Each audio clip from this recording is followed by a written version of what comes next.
Good afternoon, ladies and gentlemen. You can see we put a lot of practice into this and prepared extensively. This is what we get for putting our stall up a day before everybody else. Everybody thought we were super efficient, but actually...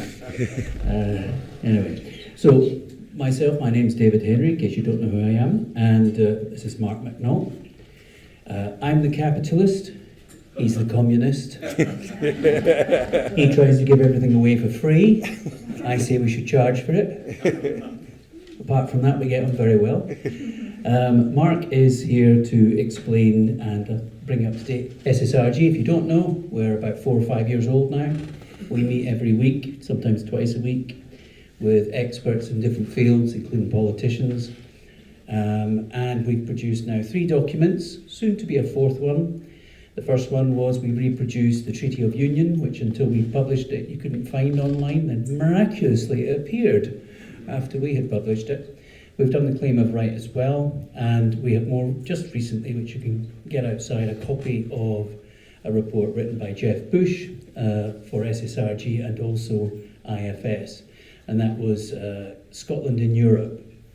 Terrible idea, obviously, but me and Mark have been to EFTA. We were there last September. We sat through their seminar, and we introduced the idea that Scotland might join EFTA. Well, there was a stunned silence of the 200 Europeans there at this idea. But it's one of the reasons we're following this up. So Mark's going to explain about the EU, EFTA, and the EEA, which is the European Economic Area. European Economic Area, which is an agreement that not all members of EFTA have joined. There's one that isn't, and I'm going to give you a demonstration of what happens. Sorry, I'm not going anywhere. Yes, health and safety. We just now that we're out of the EU, we don't have to worry about red tape. We don't have to worry about health and safety. We don't have to worry about standards. Anything goes down. Anyway, before I waste any more time ad-libbing, I'm going to hand over to Mark, and he's going to do his presentation. I'm going to follow it with a short presentation on how the border works, and then it's open to a Q&A. Okay, so I'm going to begin talking in very broad terms about what the EU and the EEA are, for those of you who are not specialists. And a little bit about what the similarities and what some of the differences are, and then I will talk about the 4 freedoms of movement which they hold in common. And then the EU accession process, what it would take to get into the European Union, particularly since Scotland is currently out.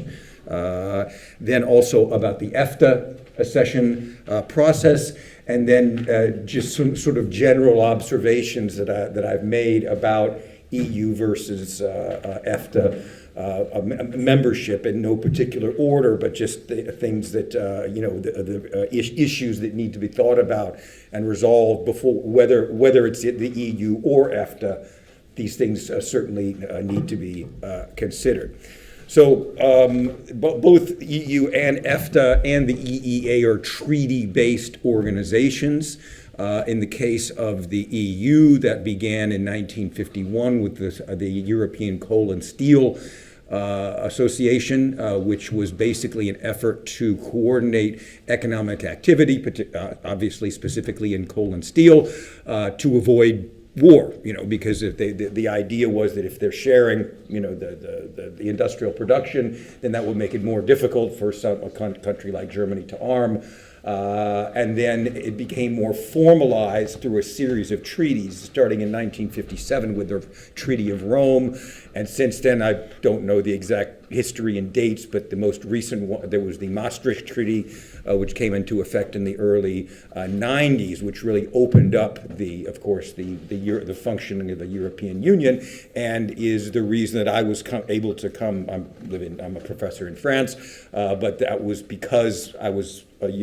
My father I became a UK citizen through my dad, and that meant I could work and live anywhere in Europe, which is great, and which I've certainly benefited from. So I come through at it from that perspective. Now, so the most recent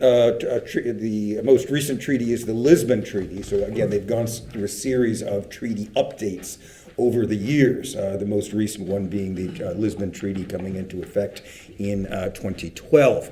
Now, just some very brief things about the structure of the European Union. For example, you have the EU institutions. The EU Council is the heads of state, which meet, I believe, on a biennial basis, and they have a 6-month rotating presidency. It's currently Viktor Orban from Hungary, who's largely being ignored by the rest of it because of his position on kind of shut out. Partly in part because of his position on the Russia-Ukraine conflict, but it goes from state to state as members of the presidency. There is the EU Commission, which is currently headed by Ursula von der Leyen, and has the different representatives of the commissioners from each state, in addition to a very extensive staff, because the European Commission oversees the application of the EU rules.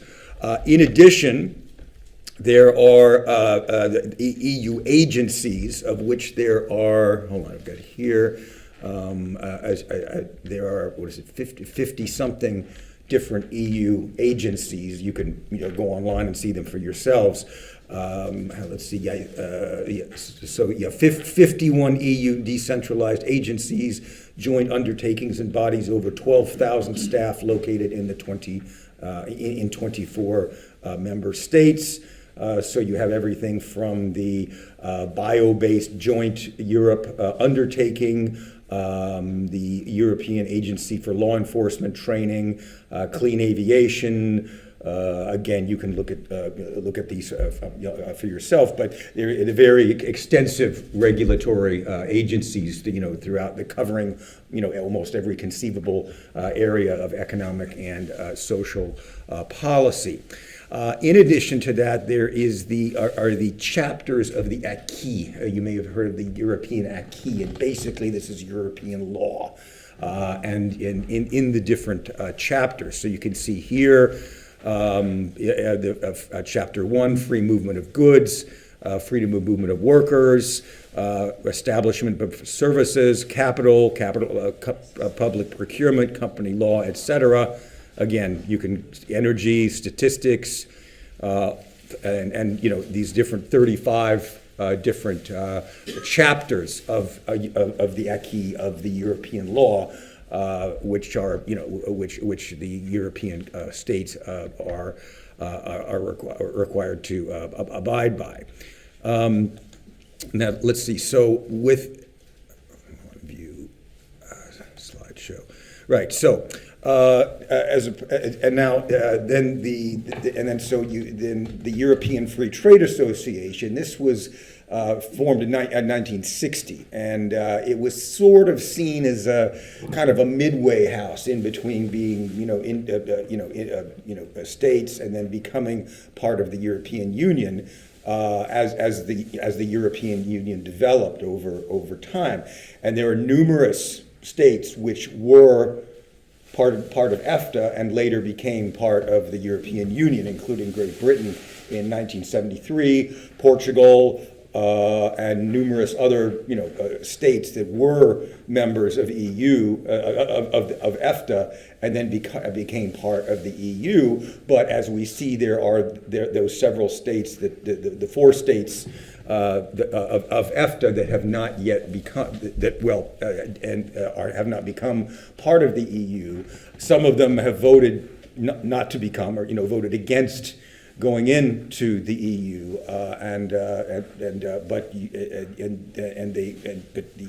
they have the maintenance of EFTA. Now they have an interesting structure because it's kind of analogous. A lot of the institutions in EFTA are analogous to the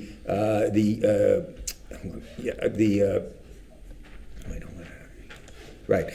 So that are kind of analogous or kind of mirror images, if you will, of the European Union. So you see here, you have the EEA Council and about the European Economic Area, and I'll be explaining a little bit more about that in just a minute. And so here you have the Council presidency here for the European Union. You have the EEA Joint Committee with the European Action Services and the EFTA Standing Committee, the European Commission. Then you have the EFTA Surveillance Authority, again, which is analogous to the European Commission because the European Commission oversees the application of EU law, and the Surveillance Authority within EFTA oversees, the laws and the rules within EFTA. You have the European Court of Justice.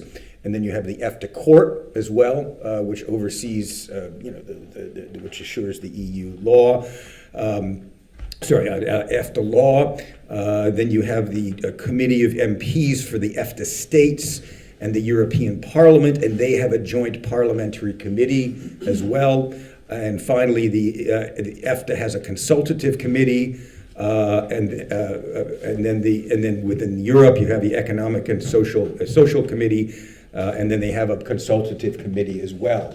And David and I saw very clearly when we were visiting the EFTA House last year for their biennial meeting that there is a very, very close cooperation between EFTA and the EU. It's not acrimonious. It's very cooperative, at least from what we've seen. And so again, they work very well together, particularly on things pertaining to the European Economic Area. But one of the principal differences is that their cooperation is only based on what they've agreed to cooperate on. So you looked at all of those different, those different acquis, all the different chapters of the acquis for the European Union. Not all of those apply to EFTA because EFTA is not part of the EU. So by the logic of the EFTA members, they prefer to have that autonomy as opposed to being in the EU. Now in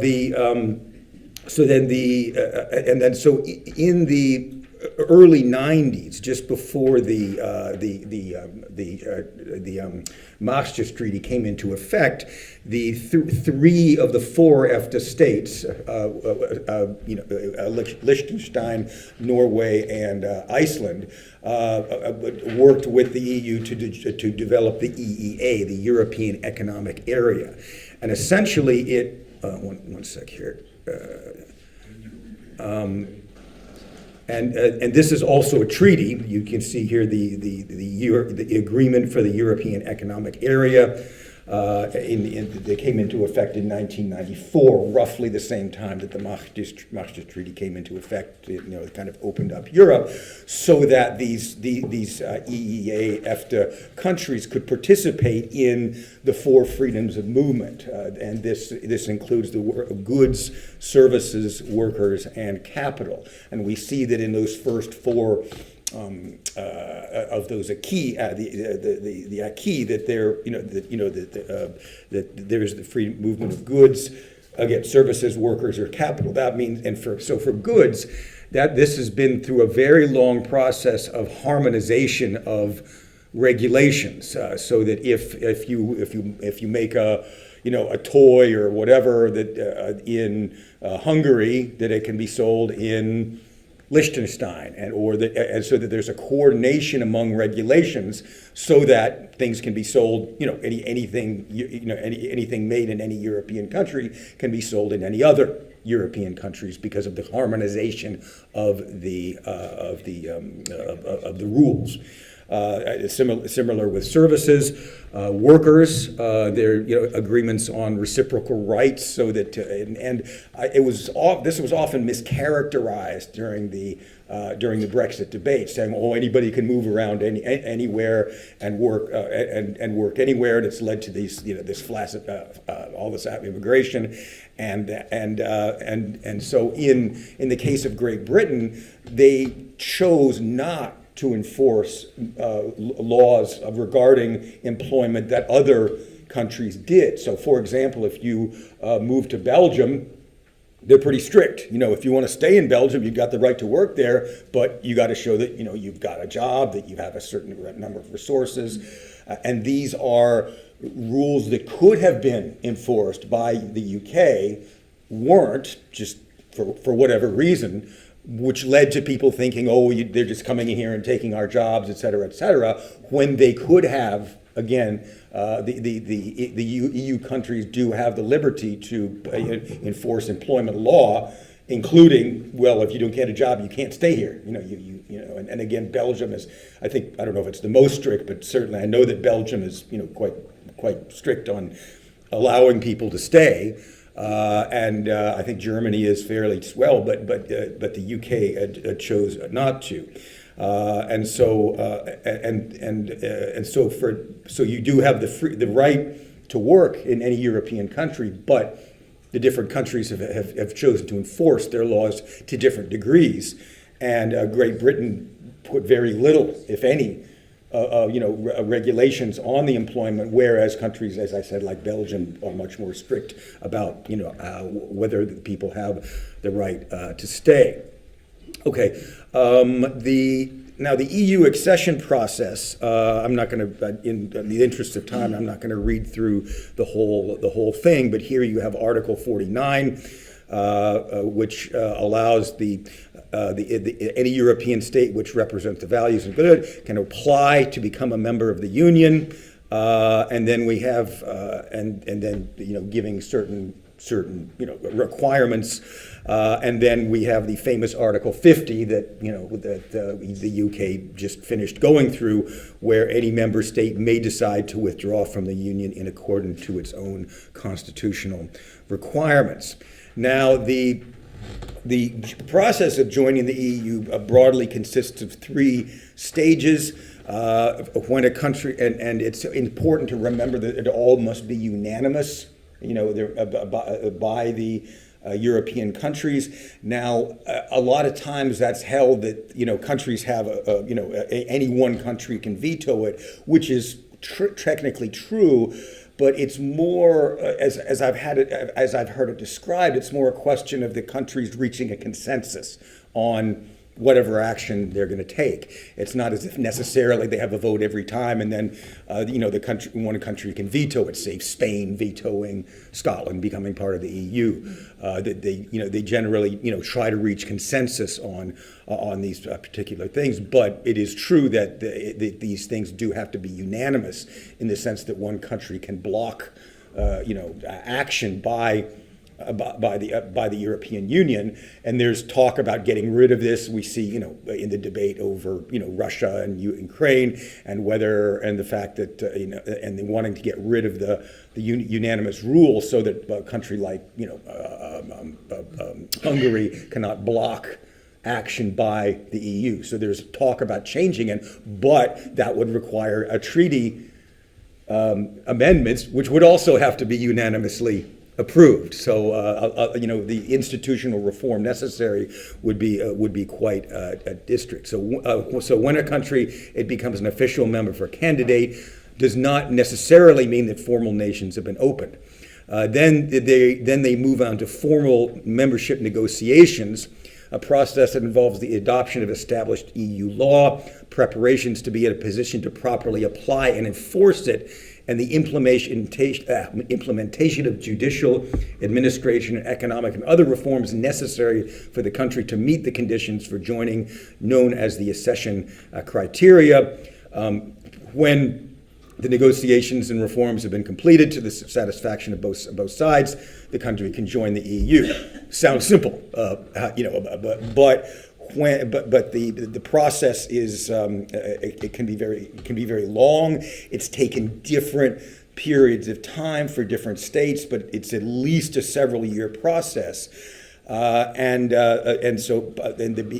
there's a unanimous decision by the EU Council, or the heads of state, then they design a framework or a mandate for negotiations for the candidate country, which take place between ministers and ambassadors of the EU government and the candidate country. Then there is the screening process whereby they go through, they look very carefully at the institutions in the candidate member country. Do they conform to this? What do they need? Do they lack certain institutions? Do they need to create institutions in order to enforce EU law? And again, this is a very long, laborious process, and they have to do this for all 35 of the different acquis. So whether it's social policy, whether it's immigration, all this, again, they have to do all of these things separately. Then, before negotiations can start, the candidate country must submit its position, and the EU must adopt a common position. For most chapters, the EU will set closing benchmarks in this position, which need to be met by the candidate country before negotiations in any policy field concerned can be closed or finalized. So then, of course, the pace of negotiation depends on the speed of reform and alignment with EU laws in each country. Then, concluding the negotiations, the no negotiations on any individual chapter, again, of which there are 35, are closed until every EU government is satisfied with the candidate's progress in that area of policy as analyzed by Commission. And the whole negotiation process is only concluded definitively once every chapter has been closed, all 35 of these different chapters. Then there is an accession treaty, which cements the country's membership in the EU, gives the detailed terms and conditions of membership, all transitional agreements and deadlines, as well as details of financial arrangements. And then it must win the support of the EU Council, the Commission, and the EU Parliament. It must be signed by the candidate country and representatives of all EU countries. It must be ratified by the candidate country and every individual EU country according to their own constitutional rules. Once the treaty is signed, the country becomes an acceding country. That means it's expected to become a full EU member on the date laid down in the treaty, provided the treaty has been ratified. Then it must also be ratified by the country itself. So you have a vote in each country whether or not to join the EU, or according to their own constitutional arrangements. EFTA is considerably simpler, and we contacted EFTA a few years ago to ask, could Scotland join? If the 2021 Holyrood elections had been used as some kind of plebiscitary election, and they responded and they said, yeah, if there is and they were not religious, they were very agnostic on how that democratic will is expressed. It could have been done through a Holyrood election. It could still be done through a Holyrood election, but as long as they're, in their view, once there was a democratic event that affirmed majority support for independence, the Scottish government, it would have been Nicola Sturgeon at the time, it would have sent a letter to the EFTA Council. They have roughly monthly meetings of the EFTA Council. They would have considered the letter, and by all indications, they would have accepted Scotland. Then the next process would be joining the EEA, and the EEA Council is composed of all 27 members of the EU plus 3 of the 4 EU EFTA members, excluding Switzerland. Switzerland is in the free market and the 4 freedoms, but they do sit through a series of bilateral agreements, very complicated. And David will be speaking in much more detail about how just horrifically complex that can be when you're outside of the EU, and the necessity of that. And so then then withdraw. So they basically just ask, and given that rather than 27 members, you've only got 4. It makes it much easier, obviously. And many of the countries are very sympathetic to Scotland's membership, as David and I found out at the EFTA meeting last time. Withdrawal, any member state can withdraw, provided it gives 12 months notice in writing to the depository, which shall notify the other member states. and before the withdrawal takes effect, we shall agree on appropriate arrangements and equitable cost sharing relating to the withdrawal. And so there is not this long, drawn-out process whereby you have all of the, in these 35 different areas of policy, everything has to be agreed on. The conclusions can only be concluded once all 35 of these different acquis are agreed on. You saw how complicated it is, and again, of course, you can look up online and see the process itself, so with the remaining of the time, how much time ago? About 5. Oh, geez. So I'll just go through very briefly some of the observations that I've made. As I said, this sheer complexity of becoming a member of the EU, requiring anonymity, and could easily take, even if Scotland became independent, today, then it could easily be a 10-year process for to officially join. And as I said before, with EFTA, there are only 4 members. And they would take a democratic event as an indication of majority support for independence.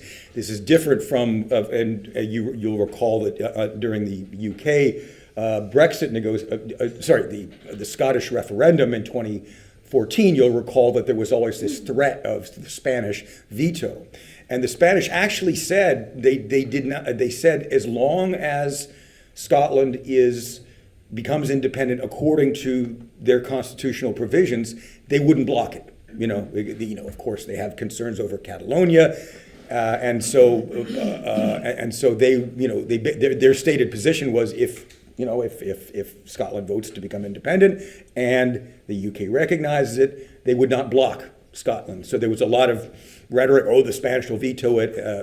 But in any case, this makes it much simpler. Also, it says that any state can join for EFTA, and they're not, and so it doesn't. And under the definition of a state must possess, under the Montevideo Convention of 1933, a state must possess a permanent population, a defined territory, a government, and the capacity to conduct international relations. Scotland conforms to all of this, except for the last one. Scotland is not a recognized independent member state under which they are able to conduct international negotiations. So that's the only thing that Scotland lacks at this point. And again, the EFTA is much more, again, flexible when it comes to that. EFTA states value their sovereignty over the collective decision making. They are able to I believe the EFTA individual states can sign trade agreements with other countries, and EFTA itself currently has 31 free trade agreements with 42 countries and territories outside of the EU. 29 agreements covering 39 are in force. Now, the things that we really need to think about, whether it's the EU or EFTA, first of all, Scotland needs its own currency, and that's what this conference is all about. Even if Scotland wanted to join the EU, they would have to be able to control their own currency, because there's these convergence criteria. You have to keep everything within a certain bandwidth of GDP relative to debt and this type of thing. But if Scotland's in the UK, you can't do that, because it's obviously the Bank of England that controls it. So even if Scotland had the ultimate objective of joining the EU, they would have to have their own currency. Even if they did, they can't really force countries to adopt the euro. I believe Sweden, for example, there's sort of a promise that they'll move towards joining the eurozone or the euro, but they can't force them to do it. And so, for example, for Sweden, they don't have the euro. They're supposed to, but they can't be forced into it. I mean, obviously, when you have to take all of these actions to do it, you can't force them to do it. So, so also and very importantly, numerous Scottish institutions need to be created in order to do this. So, for example, you have for the freedom of movement of workers, there needs to be a Scottish immigration and employment one.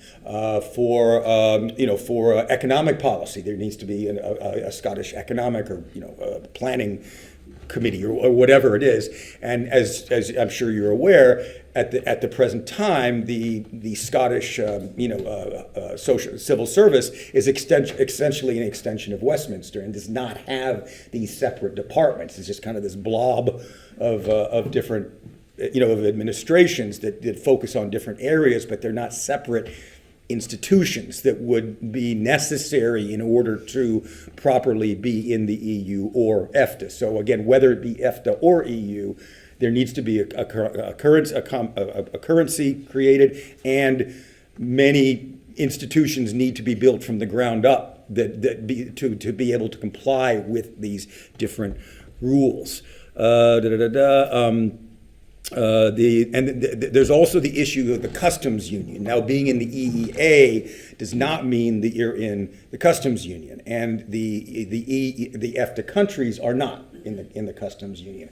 However, this doesn't mean that they can't, because you have the example of Turkey, which is neither in the EU nor in EFTA, but it's a member of the customs union. And so, Scotland would need to ask the European Commission, can we join the customs union? And I spoke to a representative last year of the European Commission asking, well, if Scotland became independent, could they join the customs union? They said, yeah, you can ask and see. And negotiate, but there's nothing blocking it. There's nothing, there's no rule that says, no, you can't do that. You can't do that. And that's the same with all of these different institutions. It's a question of, negotiation, working with it, but that Scotland is not able to do right now because it's not an independent country. But all of these things become possible once they are. And one thing we did notice, one of the frequent criticisms of being a member of EFTA is that you're a rule taker and not a rule maker. And technically speaking, that's true. However, as I said, David and I last year witnessed a very high degree of cooperation between the EFTA and the EU over their shared competences, and the EU, whenever there's a law, they have to submit it to EFTA for consideration and possible revision, and oftentimes they make very good contributions to the law, which are accepted by it. So while it's true that EFTA cannot block the adoption of whatever law, they can have a positive influence over it. And I asked one of them, have you ever had rules by the EU that you really didn't like, and they could maybe think of one or two over the years that they were seriously objected to. Otherwise they work together to work it out. So while again they cannot formally block it, they do play an important, under the treaty of the EEA, the laws have to be submitted to them. I'll wrap it up. For due consideration, and they also, let's see. So also nothing prevents EU membership after EFTA membership. I asked a member of the commission also if Scotland was in EFTA, could they join the EU? Sure. Nothing prevented it. The UK did. Many other countries did too. So there's nothing blocking being in EFTA first and join the EU later. Also, very importantly, EFTA countries can participate with all of those EU agencies a la carte. If they want to participate with, a Eurostat or whatever thing, they're welcome to. And often their participation is welcome. There's also the issue of the Scottish support for EU membership, because of course they were they voted to remain in the EU. they were taken out. And there's the idea, well, Scotland supports EU membership rather than EFTA that polls show, but it's fair to say that I think that most Scots and very many people in general are just unaware of what EFTA is and the advantages it can have over it. And just to conclude, the issue of Freeport development and how that needs to stop, whether or not it's EU or EFTA, because they are essentially, these are regulatory black holes, and whether you're in the EU or in EFTA, they need to be able to know what's going on in terms of health and safety and workers' rights, all of these things. And the longer these free ports develop in these regulatory black holes, the more difficult it is to get into either of these different of these institutions. So yes. What's the difference between a free trade agreement and a customs union? I tell you what, let's leave that till after. I think what David's going to say will help do that. And one more quick question, but then we want to leave the Q&A till after. You've actually saved me repeating my question about twice yesterday about the so-called green people. Yeah.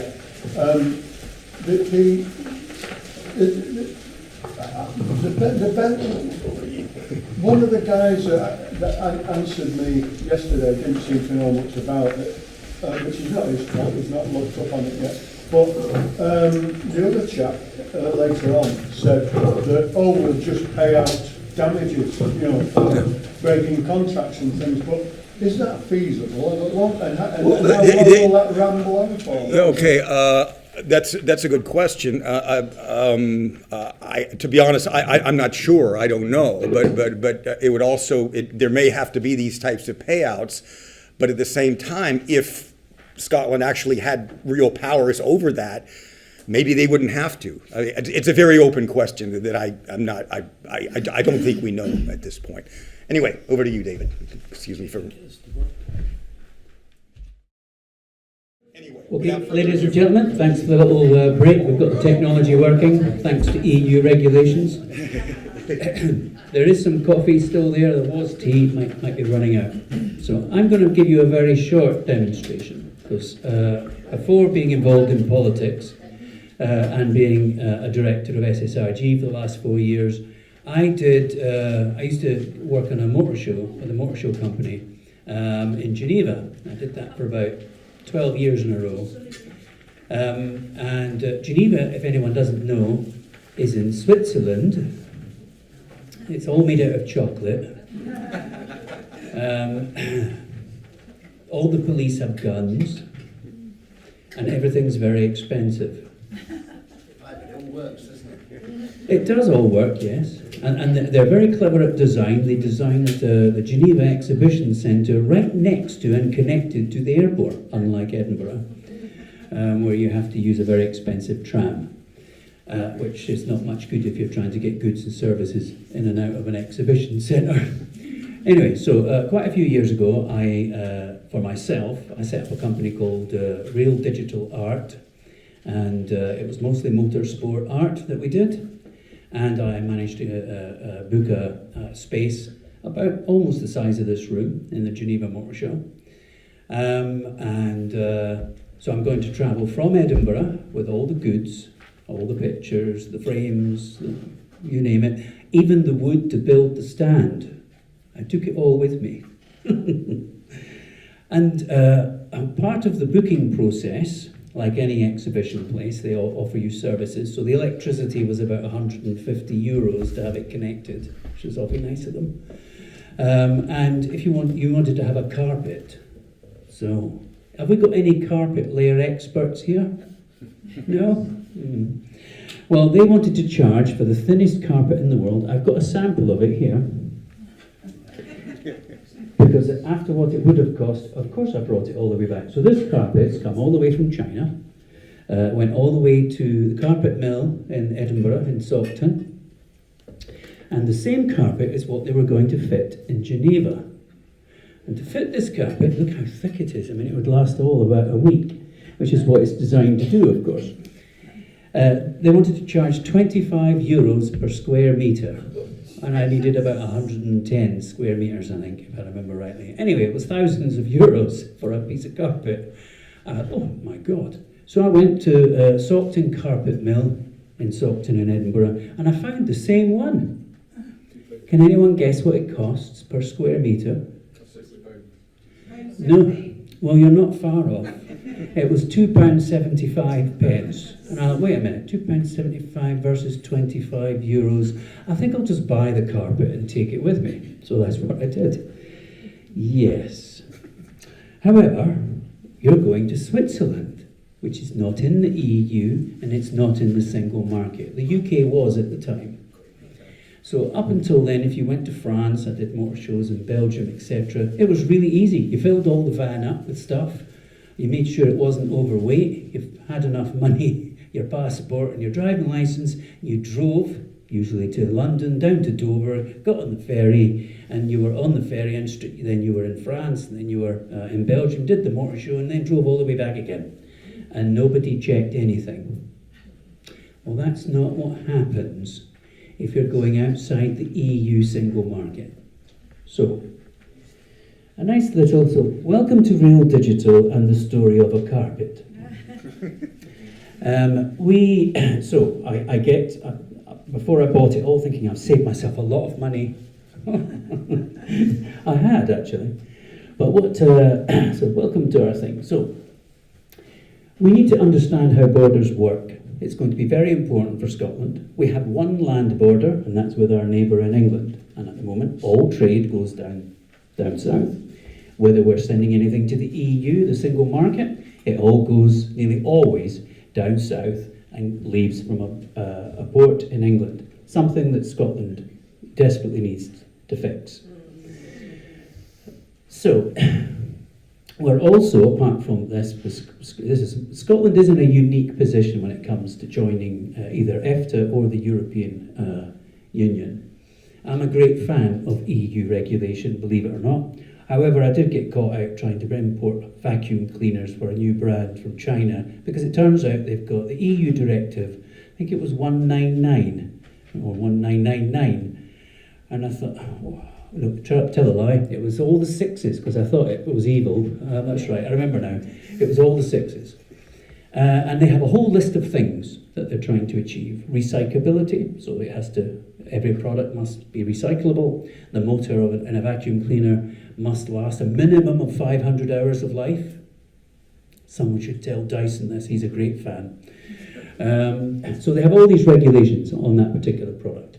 But Scotland is in a unique position because obviously we share a land border now with a country that's not in the single market and is not in the EU any longer. And if Scotland is going to join either EFTA and the EEA agreement or with the EU, we have to have a border with England. Now that can be a good thing. I couldn't find a picture of zombies coming at you dressed in Union Jacks, which is what I was looking for, but it turns out nobody's made one yet. I thought, well, could you imagine another pandemic, and they're all... AI could do it. Well, maybe it will be useful for something one day. Yeah. But I envisaged that. I wanted to show you the Scottish border, and here was a sea of Union Jack zombies coming at us, and we've decided we don't want to let this pandemic across the border, so we're going to close the border. That's what most countries can do. So we're also part of the common travel area within the UK and Ireland, and that would continue no matter what we do, because it was there before we joined the EU, so it's quite possible to keep it. So this is it's fairly important. Oh, I've got a blank one. I can see it. I should have spent more time preparing this. So EFTA has, as Mark has already said, 4 members, but only 3 of them are actually in the EEA agreement. When me and Mark were over at EFTA House, I got to ask a question of this room of 200 European ambassadors and lawyers and EFTA members. Now, of course, being a Scotsman, my question was, what if Scotland... So there's this long room, and they go, yes, the man at the back. They had no idea who I was or what I was going to ask. And the press were there as well. And my question there was, what if Scotland decided to join EFTA and the EEA agreement? How long would it take and how difficult is it? Well, there was all this, oh. The man sitting in front of me, in a chair just like you're sitting on, turned out he was the representative from Norway from the petroleum industry. So he was very interested. And also they had pointed out at that meeting how helpful Norway had been to the EU in these difficult times with energy shortages.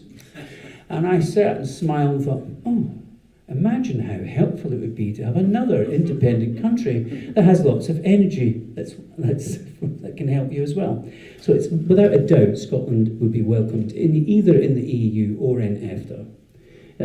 There's no reason why they wouldn't want us. So the EEA has 30 members, as Mark has touched on, and that includes the 27 EU members and, of course, the EFTA members as well. But uniquely, Switzerland is not in the EEA agreement. It's not in the single market, as I was soon to find out. Mind you, I knew this before I went. I just never had to deal with the paperwork before. So Switzerland's not in the EU, and it's not in the EEA. So what does this mean for my lovely little cheap carpet? Well, before you ever take anything to trade outside of the EU, you're going to need to know all the commodity codes for every single product. Now, when I had a van full of wood, which was much cheaper from B&Q than it is in France, so I had to look it up. So what is this cardboardy wood stuff? Oh, it's got a code. You've got to look up the code. I had to look up the code for what's this made out of? Polyester. Anyone know the commodity code for polyester? No? Oh, well, I do. And so I had to look all this up. Then you have to tell it how heavy it is, how much it's worth. You've got to have paperwork to show how much you paid for it. Yes, £2.75 a square metre. I should buy it in bulk, ship it to Switzerland and sell it for €12. I'd still make a profit. Yeah, so they want to charge a small fortune. Oh. That's not meant to be there. Oh, the last one was. Oh, right, no. And all my pictures have disappeared. Right, never mind. Never mind. That's ruined it. So I'm going to so very quickly. So not only did I have to find out all the commodity codes, not only do I have to value them all, weigh them all up, and find out what country of origin they are. So the picture frames that I'd bought, it's got glass in it. What is the code for glass? You have to list that. What's the code for the wood and surround? You've got to list that. You've got to list how heavy it is. You've got to have the paperwork that shows how much you've paid for it and that you've paid VAT, etc. You've got to list every single thing that's going to go in the van. Then you've got to find an agent. And this is why a customs union is absolutely essential, and politicians generally don't know how the world works. And this is pretty obvious. Brexit's proved they didn't know how it worked. Otherwise, they would never have suggested it in the first place.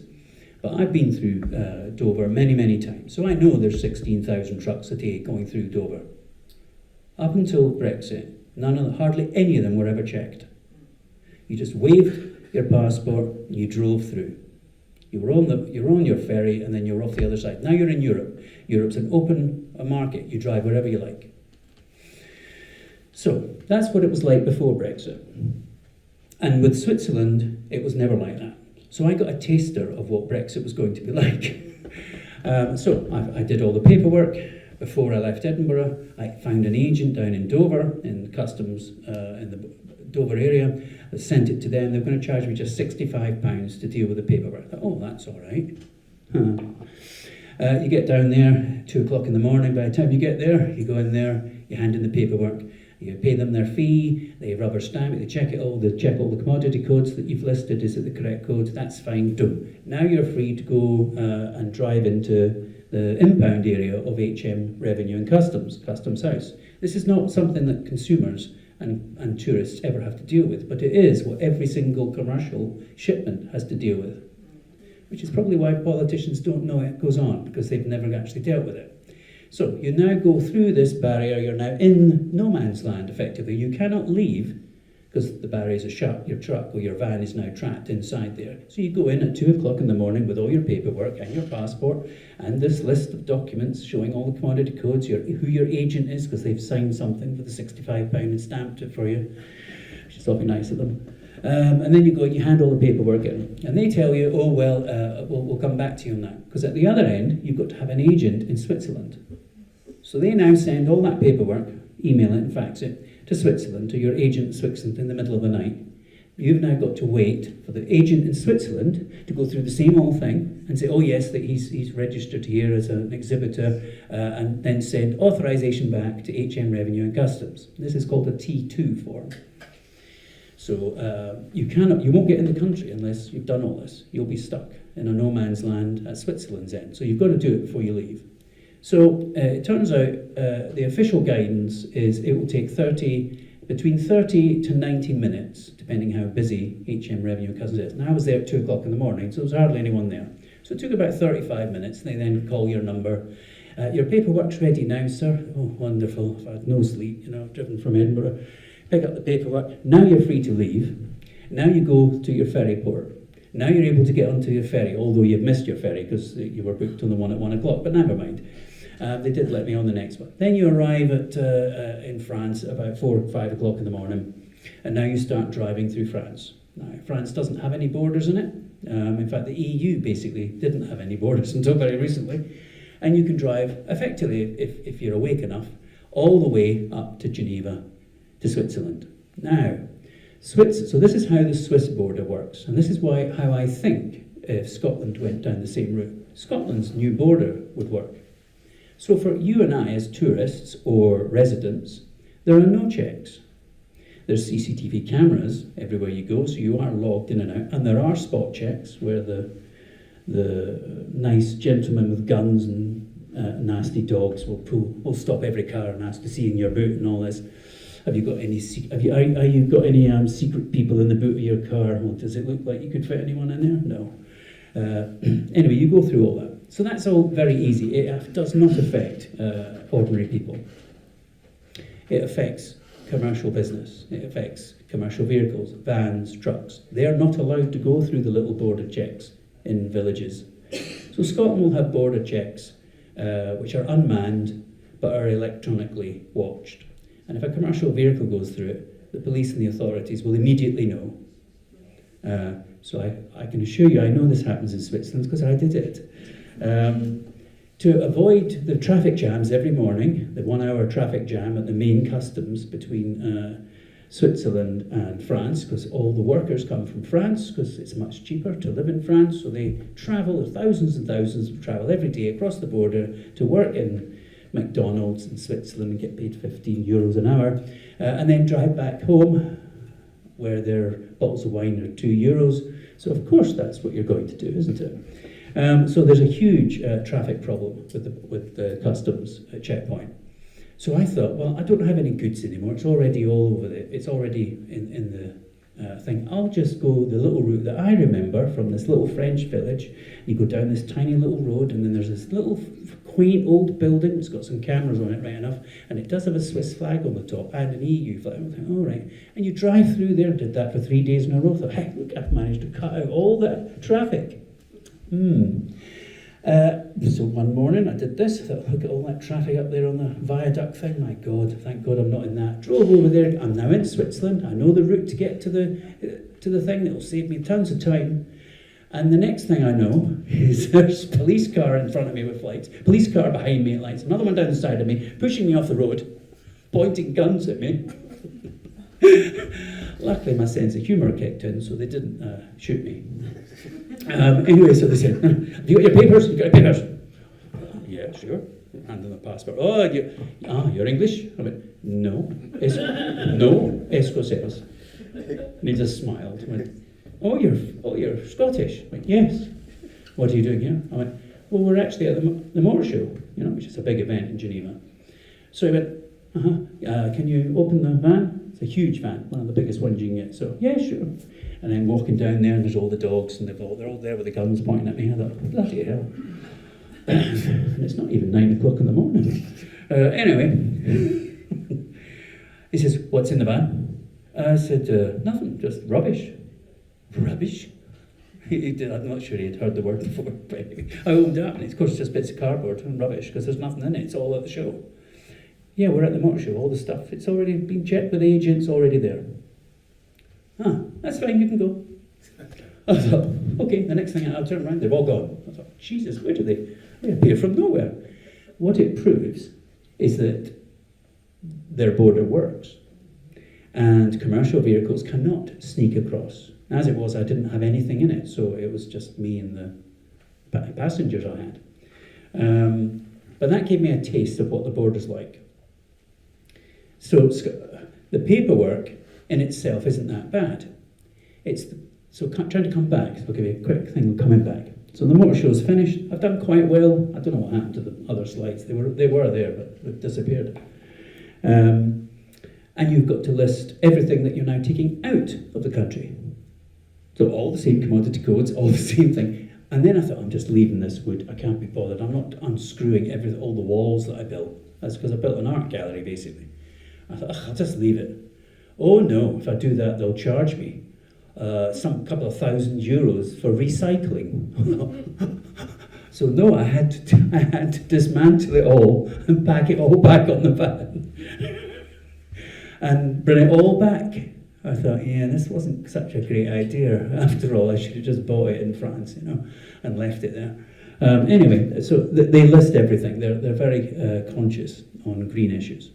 So on the way back, you then have to list everything, and they compare it with everything that you brought in. And anything that's obviously not there, they want to know what your sales price was, so therefore they calculate the tax you have to pay. Right, so it's only 2%.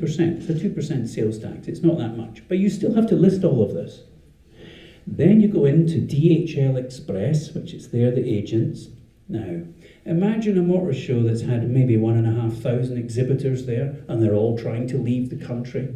They've all got trucks, Ferrari's been there, they're all there. Yes, and they're all got their paperwork in with their agent, DHL Express, and they're all waiting for their things to be cleared. So you're there. You could be there a whole day waiting on your paperwork coming back. And all I had to pay was €700 in total tax and duties anyway. But 400 of that was a administration fee. Right, administration fee for doing the paperwork. And that is what happens if you're not in a customs union. And what people don't understand is it's not actually the money that's the issue. It's the admin fees that get added to it. So we must have a customs union. And I think me and Mark are both of the same opinion after meeting EFTA. The EEA, the EU, and I'm a fan of the EU overall, not such a fan of its foreign policy at the moment. I think it's gone way off track, but that's another issue. The EU single market is an excellent way of supporting job creation, competition, and driving down prices and improving services for consumers. That is part of what it was meant to do. The problem for joining the EU, as far as I can tell, isn't that Spain or somebody might object, because I very much doubt they would. It is the fact that we have a long process to go through to prove. Now, first of all, we've not asked the public if they actually want it, and there is a significant number of independent supporters who don't support rejoining the EU. I speak to them on a regular basis. They want to be independent and not in anything. They want to be sealed in their own little bubble and not trade with anybody and eat haggis and wear tartan and ignore the rest of the world. I certainly don't think that's what independence is about. You do have to share things, and Scotland could thrive as a trading nation. So here's a little thing. Let's say we were to join EFTA, because it's fast, it's about a couple of months. We join the EEA and we negotiate an EU customs union with the EU. It won't be the same customs union as everybody else has got. It'll be what we've agreed with them. So there'll be certain things that might be excluded because we want to protect a certain industry of our own market. Norway does this, they protect their own fisheries and they've got other things that they've excluded. So we could do the same. But, so let's imagine we've joined EFTA, we've joined the EEA, it's a fairly quick process, and we negotiate a customs union. And it gets rid of all the admin fees and the delays. How attractive is that going to be to businesses south of our border to get access to the single market without all the paperwork and the delays? we It's would good. need to have we would need to have a trade agreement with it. We certainly would, and of course, and let's face it, it's in both parties' interest to have a trade agreement. Our problem will be, for Scotland's problem going forward, is that England has excluded itself from EU standards. There's already been some scandalous things where there's pesticide residuals being found on products. This is why products are said UK only, not for export. Yeah, because it doesn't comply with EU regulations. So our border will have to check.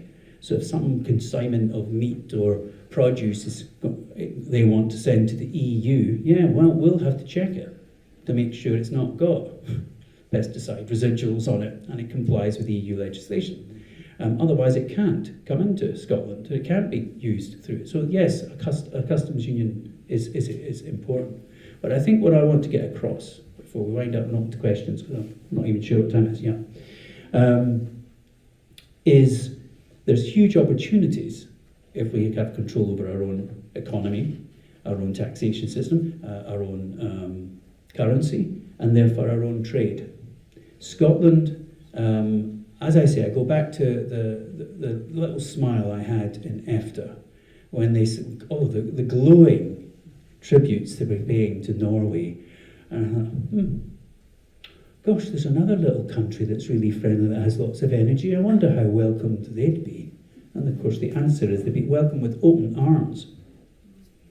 So, but a customs union we must start all thinking about, because, well, you and I as consumers might never actually really think about it very much because it doesn't bother us. Yeah, but every business does. Every little craft business up in the Highlands that wants to send stuff through the post to customers in Europe. At the moment, and I've got another little thing. So it's not that there's any customs on it, but if you send something over a certain value in the post to someone in Germany, for instance, from the UK, it becomes vatable. There's not actually duty on very many products. I know this. However, the admin of collecting the VAT, because you're no longer in the single market, you're outside it, you'll find DHL, the post office, will charge you £12, no matter how much the value is, just to collect the VAT on that, whatever that they're delivering. It means that people don't trade with you anymore. So we're open to questions. If we joined the EFTA, would we then? If we joined the EFTA, would we then have to start to negotiate a customs union in Europe? Yes. Yeah. So the benefit of being in EFTA allows us to do that. Is that what you're saying?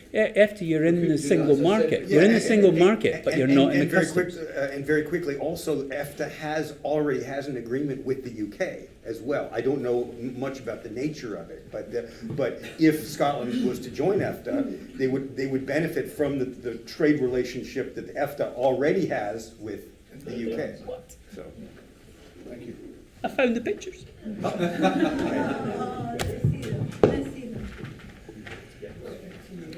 Selling high-class art. That was a joke, actually. Fine shop. That's quite good too. There's the costs.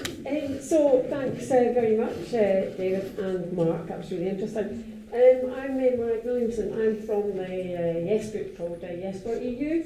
So, you know, the name perhaps suggests to you that I am very much in favour of the EU, and our group is as well. So there were one or two things that I would pick up on this thing about 10 years to join. It's very variable actually, how long it takes for different countries to join, and some have joined very, very quickly in a matter of months. So the fact that Scotland is already very familiar with everything to do with the EU, having been with the UK member for decades, plus we have been assured that it would be not that difficult for us to comply with the acquis. We have good standards of democracy and rule of law, and we would be very welcome. Scotland would be very welcome in the EU for that reason. So if you have a look at what experts say about how long it would take to join, it could be quite quick. If you look at the writings of, for example, Kirsty Hughes and Stephen Gibbons, other things that there's loads of points there that I would really like to discuss. But one thing I would like to ask you about: why would you not support membership of the EU when recent poll found that there is a good majority support for independence in Scotland if there is certainty about joining the EU. Why would you not focus on that as a key factor, regardless of what you actually think about EU or EFTA? The fact that people will support independence as a means of getting into the EU, why would you not support it? I can give a quick answer to that. From a practical point of view, as I mentioned before, the EFTA would be joinable within weeks or months, and also with.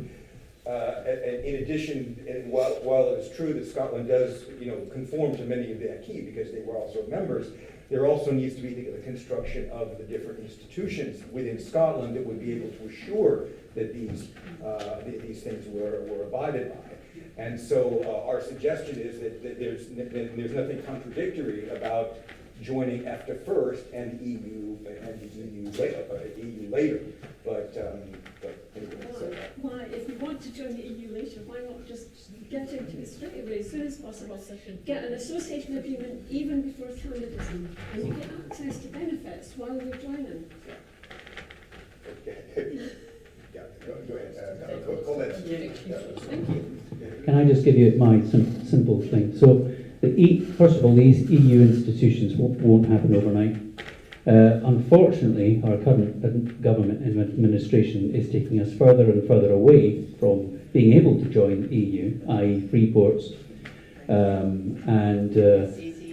we would still, and they haven't done anything on a border with England. In fact, they avoid even talking about it, and therefore, because England isn't complying with EU standards, this means first of all, we have to have a border, we have to have a policy, and we have to institute this. My understanding of the EU, and I'm actually a big fan of the EU, right? No, I am, and I actually see. I tell you why I think the EFTA route is extremely important. One, it can be done within months. There's no veto. Nobody can veto our membership. So that's, whereas technically there is getting 27 countries to agree, and one of them that has sort of said that they would be prepared to veto it, could be a problem. So no one can do that if you join EFTA. So if you're negotiating a new trade agreement with your partner south of the border, and you've got no trade agreement in place with Europe, and you've not got any access to the single market, because you'd have to be in EFTA or in the EU to get into the single market, then you're at a huge disadvantage when it comes to negotiations. They've got all the power, and they know they have. They've got years to drag you along. You'll get there eventually, but how much damage is going to be caused in, let's say, 5 years while you negotiate your way out from the UK and try and then... So why wouldn't you join EFTA when there's nothing to stop you being an EFTA member? Many of the ex-EFTA members are now EU members. Like the UK? Yeah, so not only does that show that's what happens, but there's also a percentage of people that don't want to join the EU, and yet they're yes supporters. So if they don't want to join it, and you make the two questions, one question, vote for independence, and that's for the EU, you run the risk of reducing your yes vote. We don't want that. I'll get to you in a sec. We do need to wrap it up soon because the half hour, and just for those who want to stick around and chat, even more than happy. Okay, I'll keep it quick because you have covered Freeport. So I am on the Salvo Freeport campaign team. So we're talking about EU, and we know about the deregulations that we now have with our free ports here in Scotland and the special economic zones, totally deregulated, which the EU have nothing to do with at all. We're privately owned, they're publicly owned, except and the EU are already starting to get rid of free ports.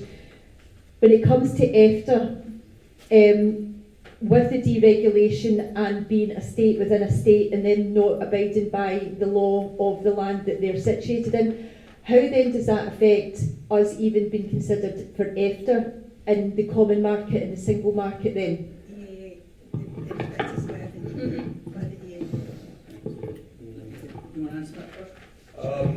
Let's see.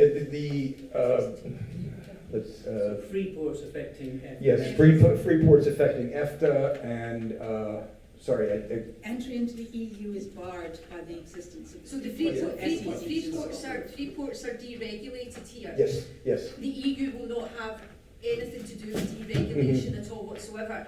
So because we've already got special economic zones, 18 of them in the 2 free ports that are totally deregulated because of the UK government, if we're wanting to enter into EFTA, any negotiations with EFTA, how then does that affect us? EFTA, will they consider us because of what we've now got in? I would think that yes, but there would need to be a solid plan of how you get in, how you regulate, these free ports, and and that would begin with transparency on what's happening, which obviously is not forthcoming at this point. Anyway, the last one we need to wrap it up. But as I said, if anybody was sticks We around, cannot re-enter the European Union while we have deregulated special economic zones. They are not allowed. And the problem is that these contracts are 25-year contracts. They're not allowed because they give preferential competitive edges to certain companies. They're not allowed because you cannot have the normal customs oversight, so that all around the world special economic zones and free ports are being reported on because they allow criminal activity. They allow trading in stolen art, trading in drugs. Sorry, can you wrap that up? Yeah, trading in people. Second, EFTA. In order to get access to the single market via EFTA, we have to be approved and voted to be allowed to enter the European Economic Area, the EEA. That has to be voted on. While we still have those free ports and SSRGs in place, that's not likely to happen. So you're going to have to stop. Yeah. Thank you, folks. So the conference continues next door. Thank you.